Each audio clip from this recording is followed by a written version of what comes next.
Eu vou-vos tentar falar um bocadinho em 20 minutos do que é a importância de fatores psicológicos na lesão. O diretor do Departamento de Psicologia do Futebol Clube do Porto, por onde eu trabalho, pediu-me para eu vir aqui apresentar o impacto que os acontecimentos de vida podem ter no atleta, na prevenção da lesão, na lesão. Eu ouvi aqui falar um bocadinho, anteriormente, um bocadinho sobre isto, na motivação, e falaram o dia inteiro de fatores físicos, e eu gostava que ficassem com a ideia que o atleta não acaba no pescoço. Ele tem cabeça, e a cabeça pode e interfere na lesão. E os acontecimentos... Isto funciona? Os acontecimentos do dia-a-dia é o quê? É tudo. Tudo tem influência no processamento, tem influência no como o atleta lida com estes acontecimentos, desde positivos, negativos, felicidade, tristeza, etc. E desde a década de 60, 70, começou-se a perceber que havia acontecimentos negativos, eles chamavam grandes estressores, catástrofes, mortes, etc., em que eles viam que havia relação entre essas catástrofes e um declínio do estado de saúde geral de quem as presenciava ou assistia. Mas isto não acontecia a toda a gente, ok? Os acontecimentos de vida podiam ser positivos ou negativos, ok? E, entretanto, desencadeavam uma resposta ao nível do sistema nervoso central, que influenciava também a resposta a nível hormonal, comportamentais, que, por sua vez, interferia ao nível do sistema imunitário e que representava suscetibilidade à doença ou à lesão. Mas nem todos ficavam doentes ou piorava a saúde, nem todos se lesionavam. Então, há aqui alguma coisa no meio que difere entre o que é que acontece nos acontecimentos de vida e a lesão. E descobriu-se que havia características e estados psicológicos que definiam se o acontecimento de vida podia ou não ter impacto na doença ou na lesão. E começou-se a perceber que realmente as emoções, os estados de humor, a personalidade, a ansiedade de traço, estratégias de coping e relações interpessoais estavam relacionadas com a forma como as pessoas digeriam esses impactos desses acontecimentos negativos, grandes estressores, e que estas estavam todas relacionadas entre si. Ou seja, a emoção, neste caso, por exemplo, tristeza. A tristeza é uma emoção, a tristeza, um acontecimento provoca tristeza. Tristeza é momentâneo, a seguir passa, seja um acontecimento negativo. Mas se nós não conseguimos lidar com isto, a tristeza fica persistente no tempo, o que é que acontece? Já é um estado de humor mais negativo, mais deprimido, ou seja, já está a vincar mais aquilo que o atleta está a sentir, e isto vai ter impacto em termos hormonais. Aumentos de cortisol, interferência a nível das citoquinas, etc., que eu vou posteriormente falar. E a personalidade. Estados de humor e personalidade estão muito ligados. Fatores de personalidade que estão muito ligados a estados de humor, nomeadamente depressão. E há fatores de personalidade, que falou ainda agora aqui há pouco, do cortisol e mudanças de cortisol e catabólicos e anabólicos, etc. Há fatores de personalidade associados a isso. Há ligações significativas entre fatores de personalidade e aumento do cortisol nesses indivíduos. A ansiedade, traço, também está muito ligada à personalidade. E a ansiedade de traço é o quê? Nós temos ansiedade de estado. Há um acontecimento qualquer, nós temos ansiedade. Aquilo deixa os atletas, ou qualquer um de nós, com mais ansiedade em relação a alguma coisa, um teste, algo que tenho que falar com alguém, algo que me deixa desconfortável, um jogo, uma notícia que pode sair ou não sobre mim, etc. É uma ansiedade de estado. Aquilo dá e passa. É uma coisa momentânea. Eu tenho ansiedade justificada pelo exame ou pelo jogo. Okay? Ansiedade de traço, não. É, ok, o jogo, mas eu também tenho ansiedade pelo que tenho que comer, pelo que vou vestir, se vou chegar tarde, cedo. É o dia todo nesta ansiedade. É uma ansiedade mais fixa. E há uma relação muito grande também entre isto e cortisol. Okay? Aumentos do cortisol. E os aumentos do cortisol podem ou não estar associados à lesão. Vamos ver. Há muitos indicadores nesse sentido. E há muita relação entre personalidade e ansiedade. Okay? Entre fatores de personalidade, que é muito importante avaliar isto tudo nos atletas. As estratégias de coping. o que é as estratégias que as pessoas utilizam para lidar com os acontecimentos do dia-a-dia? O jogo, o treino, a discussão com o namorado, namorada, marido, esposa, seja o que for, as estratégias que as pessoas utilizam para lidar e desconstruir esses acontecimentos. E essas estratégias estão altamente ligadas com fatores de personalidade. Estão altamente ligadas com a ansiedade de traço.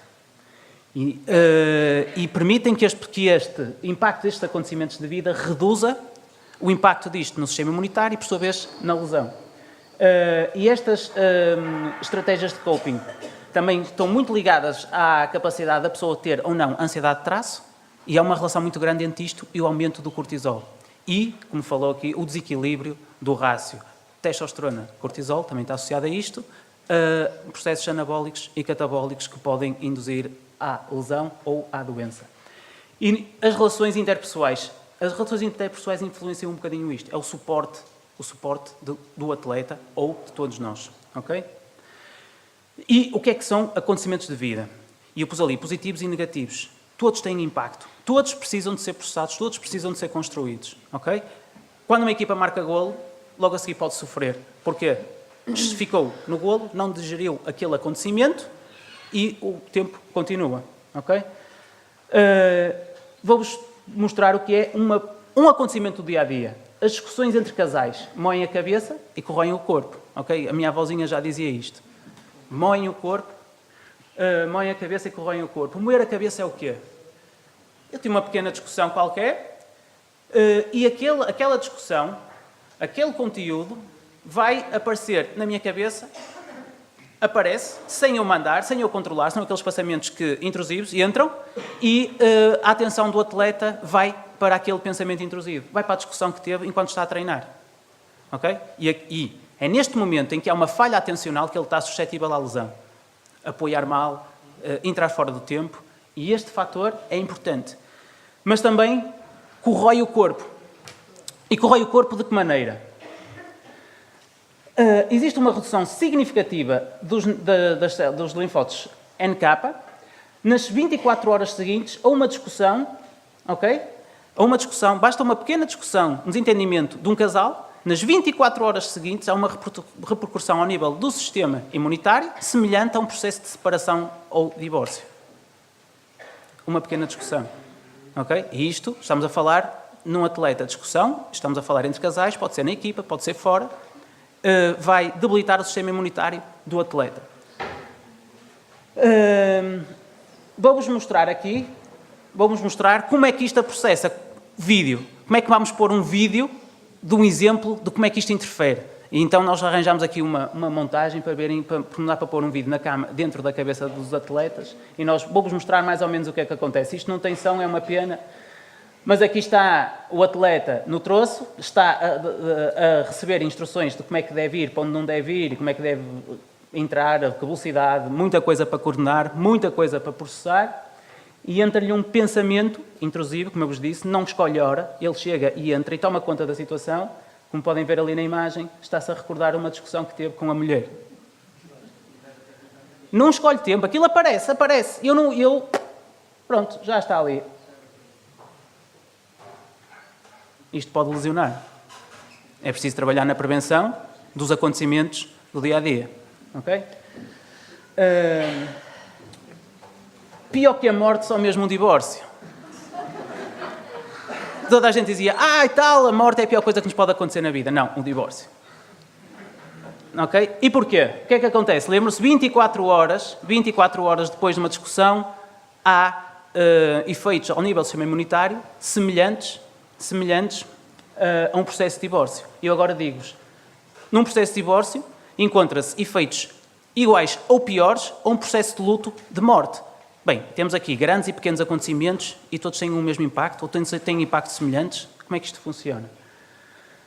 Há uma diminuição na mesma das células NK, das células T, semelhante ao encontrado a um processo de luto. Mas se associarmos a isto aquilo que vos falei, por isso é que é preciso avaliar muito bem todas as características, personalidade, estados de humor, ansiedades, etc. Porquê?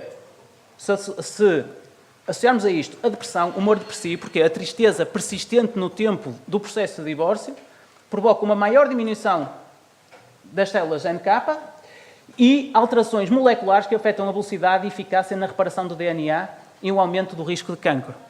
Ou seja, então, mas é pior lidar com a morte ou com um divórcio? E uma discussão tem um efeito semelhante?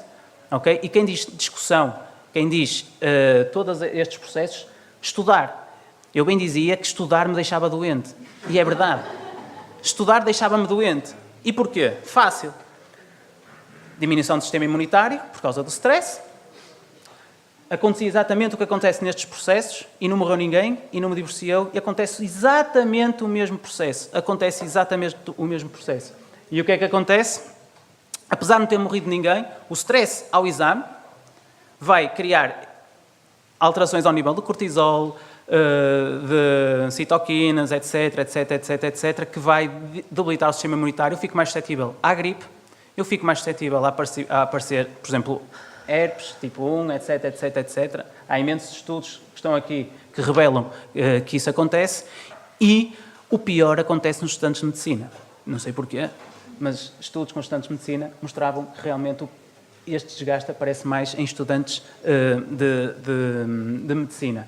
Ou seja, e é aqui que há uma divisão nesta investigação. Ou seja, são os grandes acontecimentos do dia-a-dia que têm grande impacto na doença e na lesão, ou são os pequenos? Ou são os dois? Quem é que tem mais? O que é que acontece mais?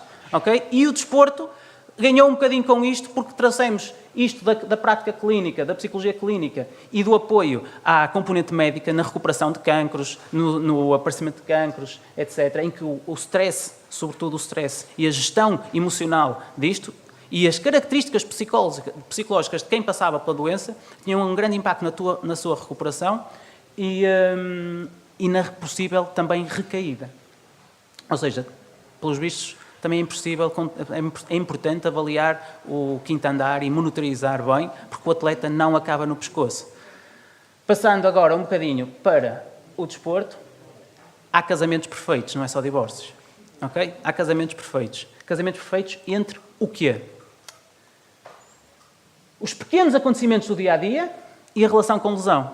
Mais do que os grandes acontecimentos, mais do que os grandes impactos de grandes acontecimentos, estamos a falar de grandes acontecimentos, mesmo divórcios ou mesmo morte, são os pequenos aborrecimentos do dia-a-dia que têm uma correlação significativa com a lesão. E há estudos que demonstram que 10%, quase 10% das lesões ocorridas em atletas podem ser única e exclusivamente explicadas por estes aborrecimentos do dia-a-dia, por não ter gerido bem este acontecimento do dia-a-dia. A minha estratégia de regulação emocional relativa àquele acontecimento não foi a melhor, e ele apareceu, como aconteceu àquele piloto de rally na hora indevida, e pumba, à lesão. Okay? Neste estudo que mostraram isto, este senhor fez 2 estudos. E estamos a falar de estudos de 2010, 2013 e 2015, muito recentes. O que é que ele fez? Ele foi ver o que é que existe entre atletas lesionados e atletas não lesionados. Quais são as diferenças? E ele passou uma série de baterias, uma série de avaliações psicológicas, desde a personalidade, ansiedade, uma escala para avaliar os aborrecimentos do dia-a-dia, passou uma série de testes. E viu que a diferença entre os atletas lesionados e não lesionados estava no impacto do acontecimento do dia-a-dia no atleta. Então, será que isto pode ser preditor ou não? Este foi o primeiro estudo. Ele colocou esta questão. Será que isto pode ser? É por aqui que devemos entrar? Será que a desconstrução e a forma como se lida com o atleta vai ajudar a prevenir lesão? É um complemento à fisioterapia, todas as técnicas que vocês abordaram aqui hoje, e mesmo na recuperação de lesões, a recuperação ser mais rápida, ok? E ele fez um segundo estudo, já com 60 participantes, durante quase 4 meses, a acompanhá-los, e viu que havia uma relação significativa entre os aborrecimentos e os acontecimentos do dia-a-dia e lesão. Entre a ansiedade e o experienciar acontecimentos negativos. Ele viu que os atletas que tinham níveis de ansiedade mais altos, ansiedade de traço mais elevada, experienciavam mais acontecimentos de vida negativos do que aqueles que não o tinham. Ou seja, quem está ansioso em não posso acontecer isto ou não posso fazer aquilo, tenho que ter cuidado com isto, com aquilo, está automaticamente a pensar no que lhe vai acontecer. É como eu vos dissesse, vocês não pensem numa laranja. O que é que vocês estão a pensar? Pronto, eu não posso pensar em me lesionar, eu não posso pensar nisto, eu tenho que pensar naquilo que vou fazer, ok? E ele viu que os acontecimentos do dia-a-dia, os aborrecimentos, pequenos aborrecimentos, esta escala estava relacionada com lesão e uma ligação muito, muito forte. E viu que as estratégias de coping estavam relacionadas com os acontecimentos do dia-a-dia. Com esta escala, quem tinha boas estratégias de coping rapidamente conseguia lidar com os acontecimentos do dia-a-dia. E o que é que acontece? Isto explicava que alguns atletas, por mais acompanhamento que tenham, por mais reforço, por todas as técnicas que vocês ouviram aqui, se não conseguirem lidar com os aborrecimentos do dia-a-dia, vão recair na lesão ou vão se lesionar. Eu ouvi aqui a dizer que tinha uma atleta que fez tudo direitinho e estava sempre a lesionar-se. Os acontecimentos do dia-a-dia.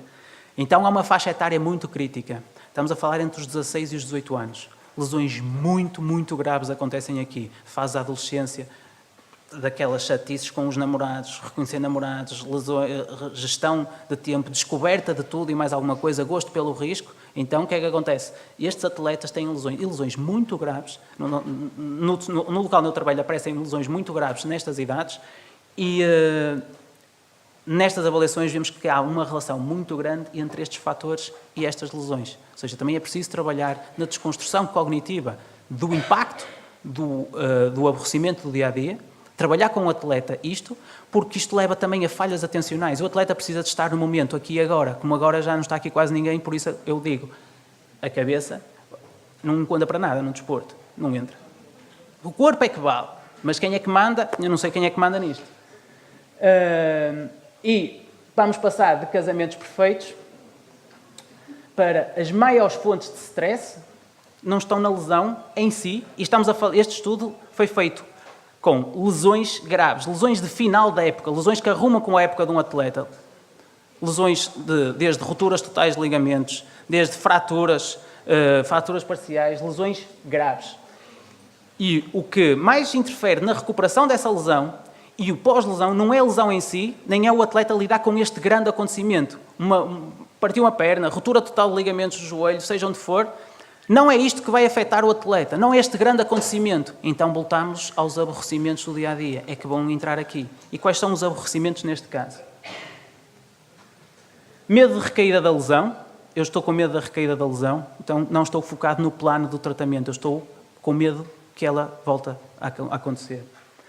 O medo de ver os meus sonhos destruídos, isto interfere muito na recuperação dos atletas, na dúvida se vão ou não recuperar.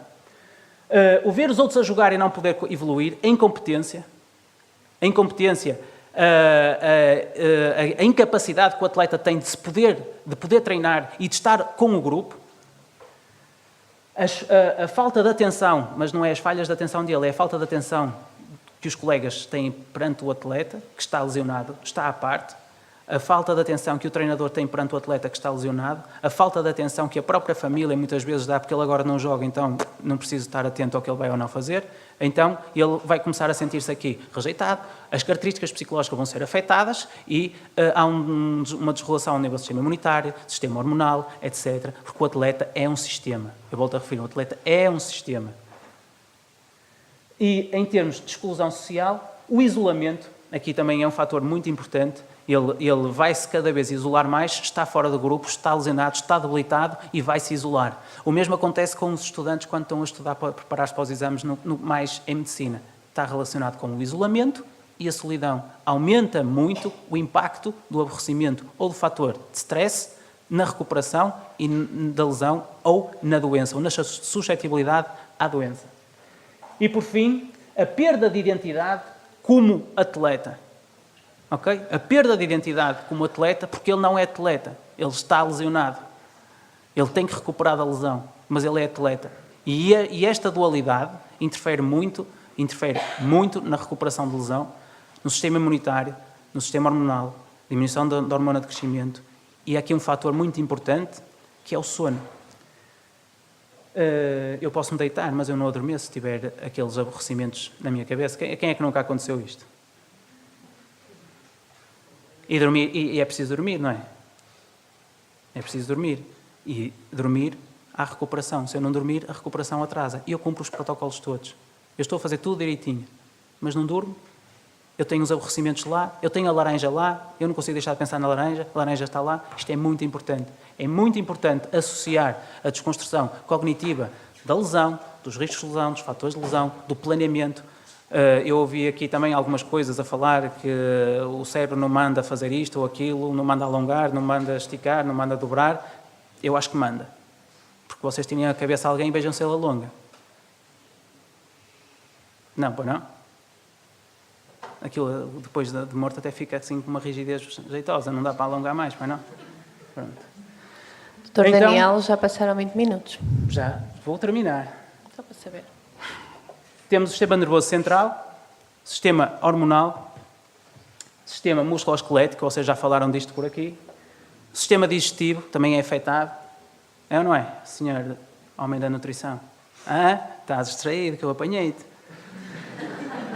E o sistema digestivo afeta também o sistema imunitário, afeta o sistema musculoesquelético, mas nós não somos só isto. O atleta não é só isto. O atleta também tem o sistema desportivo, e falamos do sistema desportivo e sistema laboral, sistema social, sistema familiar, e estas 3 componentes e mais interferem também no sistema nervoso central, que coordena alguma coisa, porque o atleta não acaba no pescoço, volto-vos a dizer. E o atleta está aqui no meio destes sistemas todos, ok? E o rendimento dele depende do equilíbrio disto tudo. O atleta é um sistema digestivo, sistema respiratório, é tudo sistemas, células é um sistema, o atleta é um sistema tático, é tudo é um sistema. E é preciso ser desconstruído, e é preciso estar afinado, e é preciso estar a trabalhar bem, ok? E é preciso monitorizar, quer a componente psicológica e interferência psicológica e suporte, sistema familiar, desportivo, a rede de apoio, com a restante parte que vocês falaram aqui o dia inteiro. E acabei.